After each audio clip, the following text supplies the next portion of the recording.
আমাদের মানুষ তারা নিজে নিজের প্রতিবেশীকে নিয়ে একটা লড়াই করে।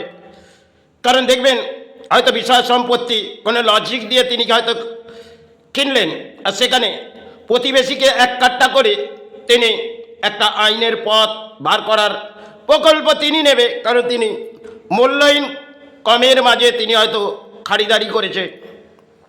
আজকে দেখবেন বাংলায় এগুলো ঘরে ঘরে একটা কাহানি আছে জমির জায়দাদের মধ্যে সম্পত্তি বিষয়, এগুলো নিয়ে সন্তানদের জন্য আমরা ভাবি আর পরিবারও ভাবে, কিন্তু এটা বিষয় সম্পত্তি, এটা আমাদের জীবনে হয়তো সাথে যাবে না।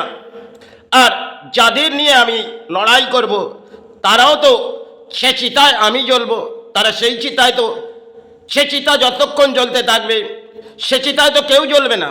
তাহলে আমি কার জন্যে ভাববো? এ দেহর মধ্যে আমাদের মনুষ্য জন্ম, হয়তো এই মনুষ্য জন্মে আমরা বহু কিছু দান হারিয়ে ফেলি, আর সেখানে কিছু লড়াই হয়তো আমাদের সমাজে করতে দেখি। কারণ মনুষ্য জন্মে দেখবেন যেগুলো লড়াই হয় বিষয় সম্পত্তি নিয়ে, বহু মানুষ তারা একজোট হয়ে লড়াই করে, কিন্তু তারা এইটুকুন ভাবে না যে এই সম্পত্তিকালে উনি যে লড়াইটা করাচ্ছে তা হয়তো তার দানপত্র জীবনে তিনি সাহারা করছে, আমার কিছু নিজের সাহারা নেই। কারণ এই ধরনের বাংলায় দেখবেন বিষয় সম্পত্তি নিয়ে এটা একটা লড়াই হয়, আর এই লড়াইয়ে তিনি হয়তো সফল করার জন্যে হয়তো প্রতিবেশীকে নিয়ে লড়াই করায়। কিন্তু আমার যা রীতি রিবাজ সেটা সমাজ মানুক চায় না মানুক, সেটা আমার নিয়ম রীতি রিবাজ, আমার দেহর মধ্যে যা আছে সেটাই আমাকে সাহারার মাঝে থাকতে হবে, কিন্তু কেউ তো সাথে যাবে না। কারণ যখন আমার একটু দেহর মধ্যে একটা ম্যাচিস দিয়ে জ্বালিয়ে দেখব, তাহলে আমিই জ্বললাম, আমার সাথে হয়তো কেউ জ্বললো না। একটা দেহই যখন আগুন লেগে যাবে তাহলে আপনার শারীরিক দেহর আগুন আপনাকেই নেভাতে হবে। হয়তো প্রতিবেশী এসে আপনার জীবনে কিছু দেখতে আসবে, কিন্তু আপনার যে দুঃখ দারিদ্রতা আপনাকেই কাটাতে হবে। একটা সময় বহু সাধক আমাদের এই বাংলার মাঝে সমাজের কিছু বুঝিয়ে গেলেন, তারা সাধনা করে বুঝিয়েছিলেন। তাদের পুরনো ইতিহাস হয়তো বাংলায় ছিল, আর সেটা আজ যে বাংলা সেজে উঠেছে। কারণ একটা সময় মাতৃরা চিন্তাভাবনার মাঝে গভীর চিন্তাভাবনা তাদের শ্রদ্ধা ভক্তির মাঝে নিতেন। বহু সাধক যারা বাংলার মাঝে এসেছিলেন তারা দুঃখ দারিদ্রতা নিয়ে কাটিয়েছিলেন, আর বাংলায় বহু দুঃখ দারিদ্রতা এমনও মানুষ্য জন্মে বহু কেউ কাটিয়ে গেছে।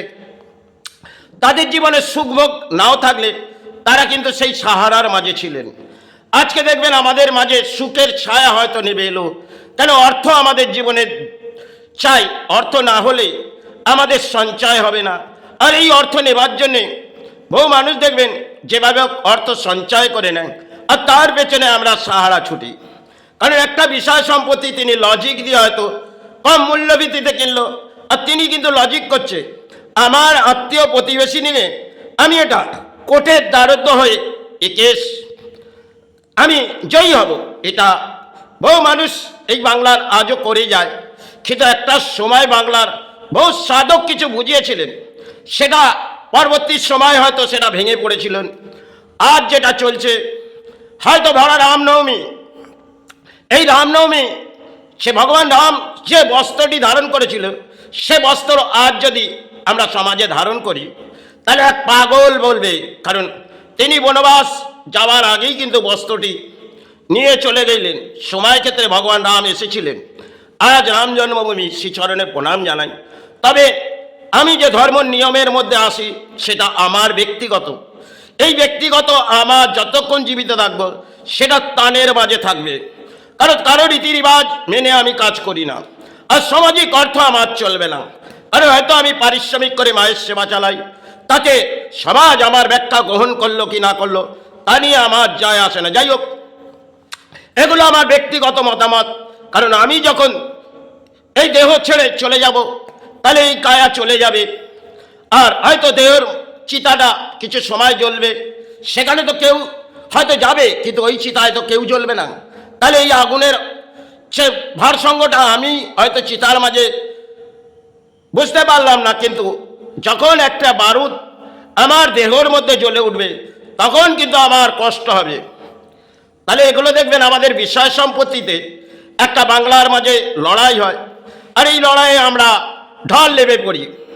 আজকে যেরাম দেখবেন ভগবান রামকে নিয়ে ঢল লেবে পড়েছে, কেন? রাম জেগে উঠছে, ভগবান রাম যেন জেগে উঠছে, এই বাংলার এমন একটা আবির্ভাব করে দিচ্ছে, তবে সমাজকে লুস্থ করছে এই বাংলার মানুষ। কারণ একটা সময় ভগবান রামের ইতিহাস সেটা আমরা হারিয়ে ফেলেছি। কারণ তিনি কিভাবে কাটিয়েছিলেন এই বনবাসে, আজকে আমরা অট্টালিকার মাঝে কাটাচ্ছি, তিনি কিন্তু বনবাসে কাটিয়েছিলেন। বহু সময় গুরুরা ব্যাখ্যা করেছিলেন, আর সে সময় বহু যে মাতৃ যারা সন্তানকে একটি শিক্ষা দিত, দেখ বাবা, অর্থ না থাকলেও তুই সুখের ছায়ার মাঝেই যাবেন কাটা।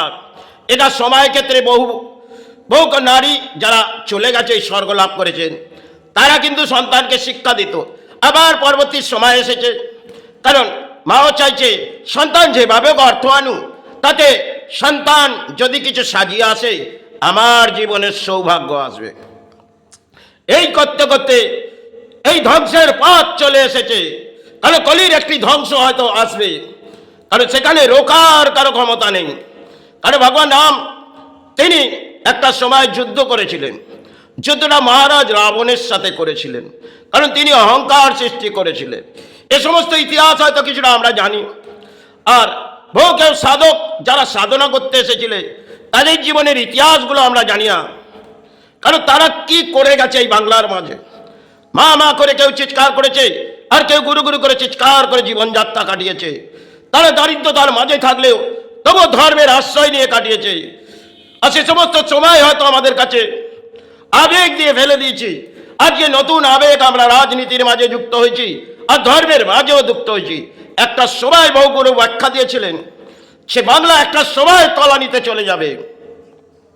সেটা হয়তো স্বামী বিবেকানন্দ তিনি বিদেশ ঘুরে যখন আমার দেশে এসেছিলেন, তিনি বুঝে উঠেছিলেন সে আজ যে বিদেশ ঘুরলাম সেটা হয়তো গুরু সাহারা মাতৃ সাহারা, কিন্তু এই সাহারা হয়তো আমি গড়ে দিলাম, কিন্তু একটা সময় এই বাংলা দুর্ভাগ্যের মাঝে নেমে পড়বে। যাই হোক, সেটা তিনি হয়তো সবাই ক্ষেত্রে ভেবেছিলেন, এটা তার দানপত্র জীবনে তিনি এসেছিলেন, হয়তো সমাজকে কিছু বোঝাতে এসেছিলেন, সবাই ক্ষেত্রে কিছু বুঝে উঠেছিলেন। কারণ সেটা সময়ের ক্ষেত্রে পরিস্থিতিতে ধর্মের আশ্রয় নিয়েছিলেন। তাই আজ যে ধর্মের মাঝে যদি থাকেন আপনি পাগল, কারণ এই পাগল আসে বহু ধর্মের মাঝে, তারা ধর্ম ডাকতে আসে, আর ধর্মের মাঝে হয়তো লড়াই করতে আসে না। আজকে দেখবেন ধর্মের মাঝে এই নেতারাও লড়াই করছে, আর ধর্মটাকে তলানিতেও ফেলে দিয়েছে। সময়ের ক্ষেত্রে হয়তো ফুল ফুটে আসছে, কারণ একটা সময় ধর্মের মাঝে ফুল ছড়াতাম, আজকে নেতাদের মাঝে ফুল ছড়াচ্ছি। এটাই হচ্ছে জীবনযাত্রার মাঝে আজকে লড়াই, আর অসৎ বলিগুলো নিয়ে আমরা ধর্মের মাঝে যাচ্ছি। হয়তো প্রকৃতির একটি দণ্ড করুণা কাল দেখেছিলাম, এখনো সেই ভয়ঙ্কর করুণা আসেনি যে ঝড়টি বয়ে আসবে, সে হয়তো অত্যন্ত গভীরভাবে আসবে।